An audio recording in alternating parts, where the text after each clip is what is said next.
morning, Mr. Loper. How are you doing? Oh, It's good to see you. Thanks. I thought I'd find you out here. Well, so I thought I'd come out and do some work this morning. How long have you been painting? Oh, about 60 years. You look so young. I only thought you were 30. Did you start painting at Howard High School? No, I did some painting. I was just beginning to understand what art was about. And I could draw, and I did that. My uncle brought home some pictures that he had done, and he had a one oil painting he had found somewhere of a guy with a horse. What it really was an illustration from some minor illustrator. And I used to look at that, and other pictures would be around. I'd do that. But we didn't have any real art school training at Howard School. It was hobby art sort of stuff. You were known then as being this great athlete. Yes. Yeah, my yes. uncle talked about how you did, was it football? Football and basketball. So you really didn't get into art too much in high school at all? Not too much. Yeah. What art I did, I picked up as I was going along. My grandmother worked for a man who was head of a large company in Delaware, and he used to give her a calendar every year, and the calendar would be a painting by N.C. Wyeth.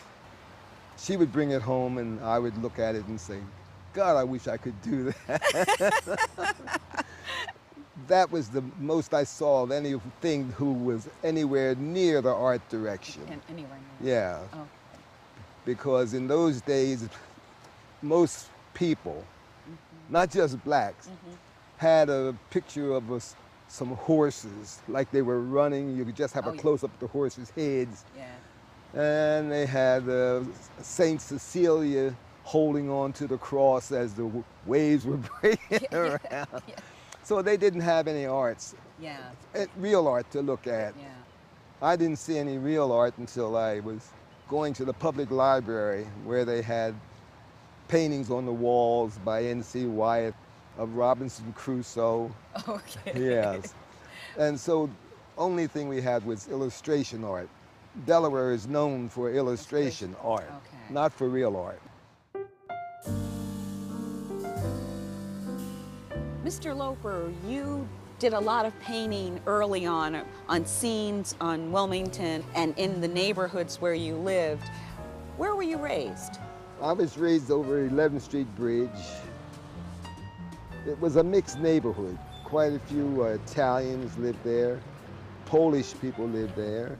And in one little section were quite a few Swedish people. That was around the 20s and 30s, right? The 30s. The 30s? Yes. What was it like being an African-American male during that time? Well, nobody had any money. That's the first thing. The whites had no money and the blacks had no money, but they had jobs, and there were factories in that area. The Pullman factory, electric hose and rubber company was there. I remember going by the electric hose and rubber company one day. We were going out to the Delaware River to go crabbing, and the loading door was open. And so we stopped to look in there and see what the dickens they were doing in there. And they threw things at us. They didn't want black people even looking in the darn place. You're kidding. Oh, no. They were pretty bad.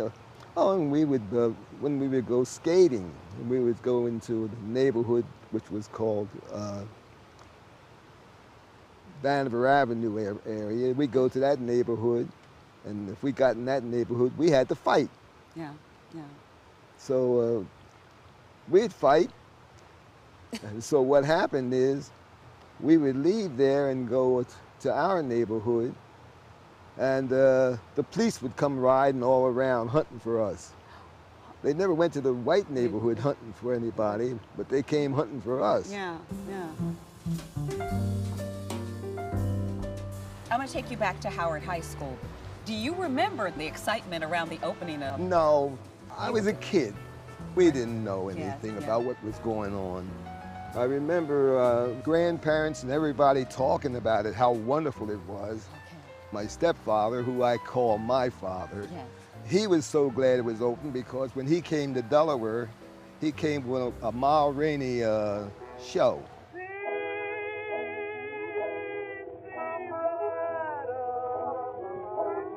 He was a buck dancer, which is the same as tap dancer today, I suppose. And he fell in love with my mother, and so he stayed and got involved with the community a bit, and he became a minister, Okay. a local minister. And he couldn't read or write. So Howard School gave him an opportunity to read and write. Oh, so he went to the night school at Howard. Yes.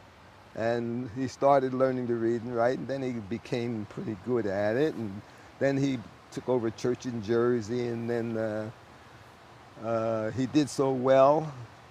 They gave him a church in Washington, D.C., which he made into a very, very special church at that time. Is that the man that you did a picture of? It's my father. The bishop. My father, the bishop. Bishop, yes, I remember. That's a great painting. Yes. I'm mostly proud of him because he did his own typing when he became the bishop of the whole series of churches, African Union, Methodist, Protestant churches. What about the type of education that went on in Howard High School? People talk about that. Howard School was proud of their education. Black people didn't have a chance in the world of getting anywhere to do anything or be anybody. And the only way you could do it, we were told, was to become educated. And if you became educated, you had a chance. So we worked hard to become educated. Our teachers were all black, and they told us that's what you had to do. So we knew they knew more about it than we knew because they had been through the same problem. Yeah. So we worked to be educated people. When I went to work in the factory, those fellows in the factory who were white in the departments where I worked were uneducated people. Yeah. And they were getting ahead in the factory. I knew more about things than they knew, but they were supposed to be smarter than me. And so I watched all the stupidity they did, but I couldn't do anything about it. And so one day I said to a man who was in the department I was working in, he was in charge of it, and I said to him, is it going to be possible for me to get a job on the other side where it's not water? He said, oh, Ed, don't think about that kind of stuff. Get that stuff out of your head. You were expected not to have any aspirations. My idea was to get good at something so that I could be better than they were at anything they did. That was my intention. So I spent my life trying to be better. I wanted to learn everything there was about how to understand and how to paint. So I went to Barnes Foundation, where they had somebody there who knew more than anybody else in the world at that time. And I learned from her how to understand works of art and what works of art really were about. Not school art, not college art, not art school art, but real art. She was friends of Picasso and Matisse and Braque and Juan Gris, all the great artists at that time. Gertrude Stein and her brother, all the people who were art knowledgeable people. Yeah. And so when she came back and had that knowledge, she gave it to us. Now my job is to give it to the rest of the people. Now, I thought I remember hearing you say once that Horace Pippin, who was a friend of yours, was the one who really got you to see differently. Yes. I was just a youngster, but I had the same agent that Pippin had. So he said, Ed, you ought to go up to Westchester and talk to Pippin and try to see how he feels about art. So I went up and went to his house, and his wife was there. but he wasn't. So she told me he was down the street about 6 blocks away in another section of town. So I went over there and I found him, and he was painting.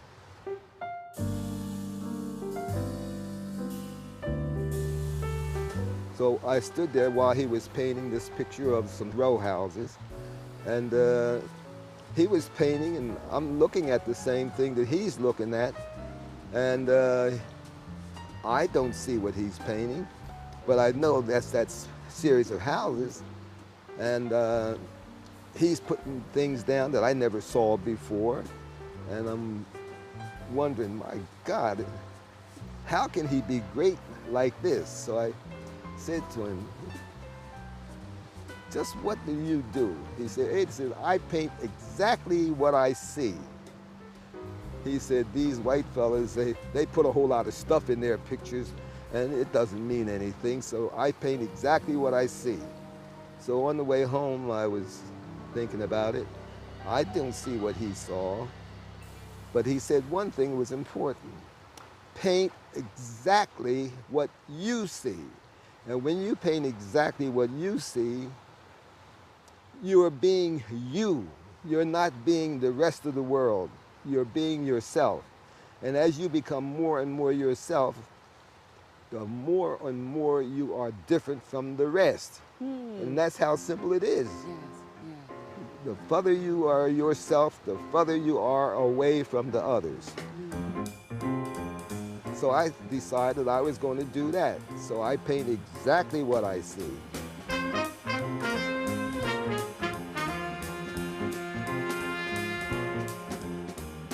Pippin and even the great painters in Paris and the Impressionists, they saw patches of color where they used the same color jumping around from spot to all over the place.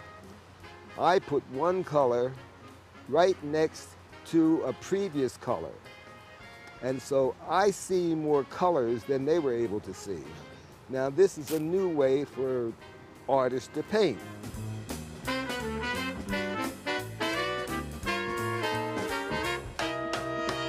I remember when I was teaching at the art museum and I was showing pictures around Wilmington, a lot of the people said, what does he know? He never went to college.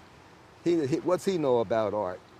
Well, I had learned a lot, and they were saying his students all paint like him, and they're all no good, and so I got depressed and upset about it.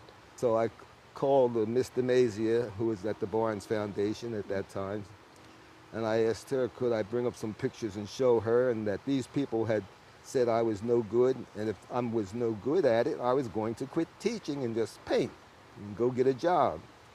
I took the paintings up to her, took them in her house. I lined the pictures all up around the room, and she sat and looked at them. And she looked at them for about 20 minutes, and then she said, Mr. Loper? I said, yes, Mr. Mazian. I said, what do you think? She says, no, your students don't paint like you. No, they don't paint like each other. What has happened is that you people down there in Wilmington have started a new tradition in art. So I decided then I was going to really push what we were doing and try to let people see that what my students and I are doing is really probably the most important thing that's happened in a long, long while in the traditions of art. We are painting colors in a way that is completely different from anybody's ever done before. Slowly they're catching on that what we're doing is important.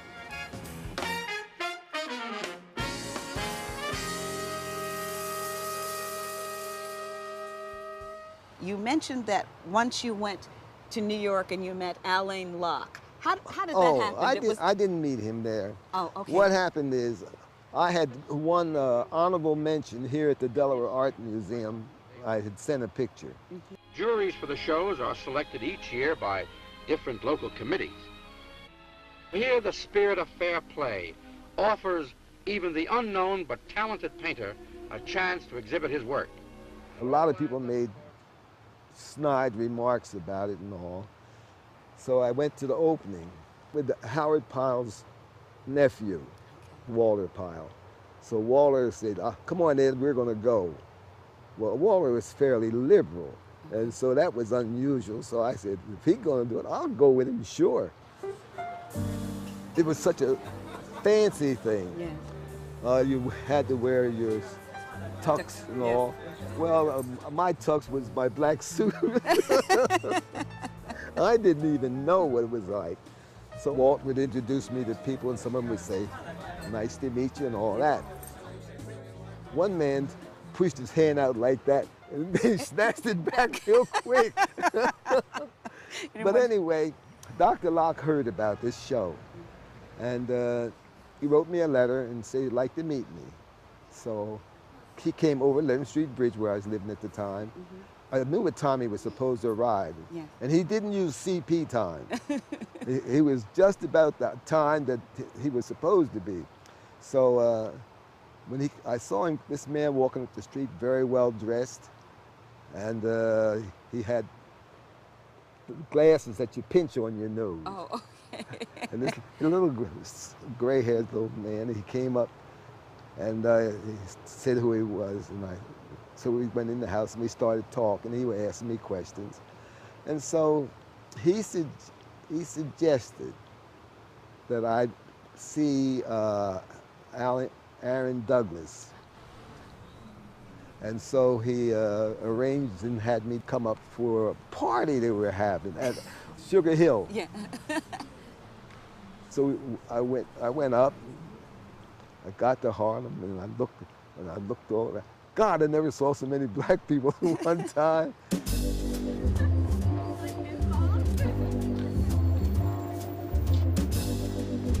So I walked from the subway up to Sugar Hill, and I went in, and all these good-looking old ladies were in there. The old ladies, I guess, would be about 40. And so I had a nice time. They were nice to me. But it was the first time I'd ever been to anywhere where people had any social, position. Yes. And it was nice to see people living like that. Yeah. And that was, that was a part of the Harlem Renaissance. That's right. And I got to see a piece of it.